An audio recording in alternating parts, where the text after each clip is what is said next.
Nossos pensadores, nossos doutores, nossos charlatões coincidem nisto, em frustrar a vida. Vinde, salvai-nos destas larvas, inventai para nós novas moradas. Antonin Artaud. Basta um homem fechar os olhos para destruir o mundo. Man Ray. Se Cristo voltasse, eles tornariam a crucificá-lo. Pode-se ser relativamente cristão, mas o ser absolutamente puro, inocente, está condenado ao fracasso. Estou certo de que se Cristo voltasse, os maiorais da religião, da igreja, o condenariam. Luiz Buñuel. Uma nova e brilhante supernova foi descoberta em 28 de outubro do ano passado, pelo professor Wild, do Instituto de Astronomia da Universidade de Berna, na galáxia NGC 6946. Uma supernova é uma estrela única, que conclui sua existência com uma explosão luminosa, acontecimento este sumamente raro. Aqui, a Virgem Maria é o irracional, é o supra-real, é a imagem de um povo sofrido, cuja alienação provoca, num parto a fórceps, mais cedo ou mais tarde, o Cristo Redentor. Glauber Rocha.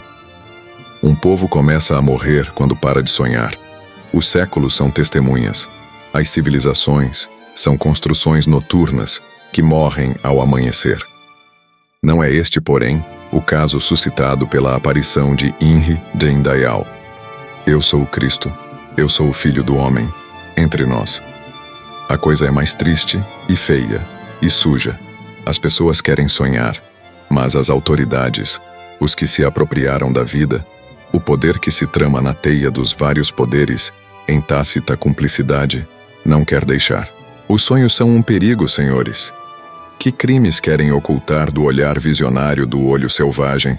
Que oblíquas conspirações temem que os poderes da noite nos revelem? A nós, os encarcerados sociais. Abominável Platão, tua república, de onde expulsastes os poetas, continua sendo o modelo da nossa opressão. Triste fim para um filósofo. Insisto, a prisão de Inri Dayal é um atentado às liberdades humanas, um escandaloso atentado à dignidade do homem, o processo que lhe movem. Além de ser uma farsa, que não encontra amparo nem sequer em nossa deformada, manipulada, tão corrompida Constituição, que assegura ao indivíduo liberdade de fé. Não se chama a Constituição de lei maior à toa. Isto significa, senhores da antivida, que não se pode fazer leis que se oponham a ela, pelo menos teoricamente, claro. Mas isso, sabe-se, e em 1984, não comemoraremos com uma festa conformista 2 décadas de lição. Inri Dayal paga o preço de sonhar um sonho proibido. Mas pode-se proibir os sonhos, senhores pró-morte? Proibir os sonhos? A igreja o acusou. A polícia o prendeu. Um juiz já o condenou por antecipação, sem ouvir testemunhas, sem presenciar os fatos. Os sonhos, entretanto, não são encarceráveis, senhores das grades.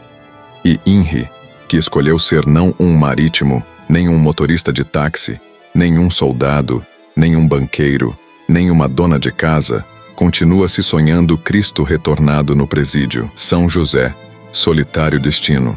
Sua explosão luminosa é esta. Não interfiram. Os senhores não têm esse direito. Senhores das proibições cruéis. Qual é a diferença entre Pier Paolo Pasolini, o poeta assassinado que fez um Cristo à imagem e semelhança de sua revolta contra as injustiças sociais, e Inri Dayal? Nenhuma. Ou melhor, uma única. O primeiro foi Cristo pela intermediação da arte. O segundo, abolindo artifícios, se fez Cristo. Insisto, apoiar qualquer medida coatora da liberdade de Inri Dayal será fortalecer mecanismos sociais de repressão que se voltarão, mais dia, menos dia, contra todos nós. Há cegos que não querem ver isto. Então ceguemos os olhos dos cegos para que eles tenham acesso, enfim, a uma noite lúcida. Insisto outra vez. Inri criou uma metáfora histórica admirável, quando superou a retórica do falar em nome de Cristo pela mais eficaz expressão direta de um delirante "Eu sou Cristo". Um homem deve ir até onde começa ou termina o mundo, pela escolha que fez para si. Nós covardes sociais, eu sei, e no espelho todos nós sabemos diariamente. Já quase não podemos mais entender isto. Reduzidos que ficamos a engajamentos de conveniência, a conformismos fáceis, a resignação, palavra piedosamente diabólica. Como entender um homem que abandona a segurança da família, o senso de propriedade privada, o desejo de bens materiais e, nu sob um manto, calça os pés com sandálias de um simbólico despojamento, alimenta-se apenas de uma rima talvez involuntária. Ele só come alho e óleo, divulga a imprensa em eco e se atira ao mundo onde deputados são caçados, governadores demitidos e nomeados como títeres e onde há balas que voam com uma inscrição atroz. Nada é permitido, e há bombas que explodem com uma inscrição complementar. Nem tentes. Suspeita-se de Inri, porque ele escolheu para si o absurdo.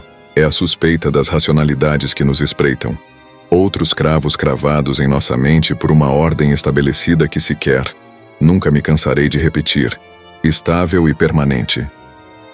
Mas Glauber Rocha, de quem também suspeitaram, já havia dito que o delírio é a linguagem por excelência do homem oprimido. Suspeitam também de Albert Camus, senhores da ordem. Então, por que deram a ele um prêmio Nobel? Leiam seu livro O Homem Revoltado e verão que delírio, revolta, amor são palavras que andam juntas, sinônimos de um mesmo desejo de que a vida viva todos os seus poderes. Mas Camus também era um poeta, e os poetas são suspeitos? Então leiam O Sagrado e o Profano, duas faces da mesma moeda, de Francis Huxley, um cientista, e por isso certamente confiável. E vejam que ao longo da história todos aqueles que tiveram visões de Deus expressaram suas visões por metáfora e delírios. Chama-se esse Deus Jeová, como para Moisés quando foi receber as tábuas da lei e viu as sarças ardentes, ou chame-se esse Deus Krishna, como no Oriente quando revelou-se para Arjuna. Contaminem-se um pouco com o delírio de Arjuna ao ver seu Deus, senhores. Transcrevo um trecho como elemento de defesa para os autos do processo que movem contra Inri Din Dayal. Ah, meu Deus! Vejo todos os deuses em teu corpo, cada um no seu degrau. As multidões das criaturas, vejo o Senhor Brahma entronizado no lótus, vejo todos os sábios e as santas serpentes. À vista disso, da tua forma estupenda, cheia de bocas e olhos, de pés e coxas e ventres, terrível de presas, ó poderoso mestre. Todos os mundos são tomados de medo como eu, e eis que tuas bocas mastigam com terríveis presas, que brilham como os clarões da manhã do juízo. Norte, sul, leste e oeste parecem confundidos. Senhor de todos os devas, refúgio do mundo, misericórdia. Para os senhores do bom senso, são confiáveis estas palavras? Pois todos os fundadores de religiões falaram assim. E as religiões que hoje os senhores seguem, senhores de seitas, foram fundadas no passado por vozes assim. As vozes do delírio, do sonho, de um mais além onde o homem, confusamente ou não, busca sua inteira estatura humana no universo. Na galáxia NGC 6946, uma estrela está cumprindo o seu destino único, que é concluir sua existência, com uma explosão luminosa. Pensam os senhores também em proibi-la de fazer isso? Pensam em chamar um camburão cheio de soldados, entregá-la a um delegado histérico, prendê-la no presídio São José? Seria belo iluminar aquela casa da noite eterna, sem dúvida. Mas atenção, a explosão, nenhuma grade a conteria.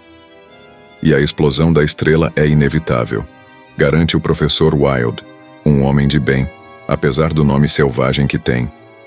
Basta um homem fechar os olhos para destruir o mundo, disse um dia Man Ray, e outros poetas o têm citado, Buñuel, Octávio Paz. Inri Din Dayal, em sua cela de recluso por denunciar privilégios, também neste instante está cumprindo o seu destino único, também prepara sua explosão luminosa. Ele e a estrela fazem a ponte que une o humano ao mistério total, rimam uma escolha solitária e solidária, fora do alcance das leis injustas com que os senhores da resignação, querem manter a vida fora de si. Louca, sim, mas por excesso de cárceres, de leis, de tantas placas de... Tudo é proibido entre os nossos pés e os pés dos nossos filhos, e os filhos dos nossos filhos, aos quais os senhores temem que ensinemos a amar a liberdade. Releiam, meditem, suspeitem de suas certezas, senhores. Há um pacto que as leis nunca entenderão. A polícia velozmente prendeu Inri de Indaial, a mesma polícia que não se apressou a prender o advogado que assassinou a mulher à bala, numa rua desta mesma cidade. A igreja acusou Inri de Indaial, a mesma igreja que diz ter feito a opção pelos pobres, não hesita em chamar a polícia para reprimir as esperanças absurdas da pobreza. A justiça já sentenciou Inri de Indaial, a mesma justiça que até hoje não teve tempo para julgar o advogado homicida. Corpo nu, manto branco. Senhores, não nos façam rir.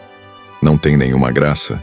É muito fácil perseguir e punir um homem que se lança desprotegido às feras das esquinas sociais, sem outra força senão a que vive em seu corpo nu sob um manto branco. Inri de Indaial é culpado até que prove a sua inocência? Não, senhores, culpada é a sociedade morta-viva, que os senhores, sob uma fachada de respeitabilidade, querem nos fazer crer que é justa. Insisto com todas as palavras, o encarceramento de Inri de Indaial é um escandaloso atentado às liberdades humanas. Não se trata de crer ou não crer que Cristo está de volta. Trata-se de ver que estão destruindo um homem diante de nossos olhos e nós não fazemos nada. Nada. Vem, Curau, cega estes olhos, leva os homens para os teus jardins. Cega estes homens que se reúnem ao redor de mim. Eles também só veem a máscara no meu rosto e não podem ver, como eu não posso ver os deles, sob a máscara, o rosto que eu tive. E ainda tenho. E está oculto, soterrado, um ambiente sem luz. Vem e te peço, não vejas a máscara no rosto de uma criança. Isto eu te peço. Nelas os dias vivem. Por isso deixa esses olhos em paz e fura só os meus olhos, Curau, entrando por esta janela agora. Eu não sei mais ver. Rezem esta oração, senhores sem fé nas admiráveis possibilidades do homem. Também um homem começa a morrer quando para de sonhar. Vicente Cecim, jornalista e escritor, falecido em 2021.